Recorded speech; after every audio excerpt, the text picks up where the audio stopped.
How to fix laggy export in Reelshot.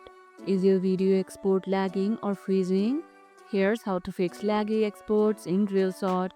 Close any other apps running in the background to free up memory.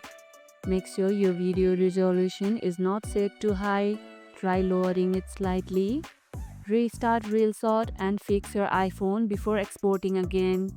Clear the app cache by going to your iPhone settings. Ensure your iPhone has enough storage space for the export. Try exporting shorter clips and then combining them if needed. Faced export issues before?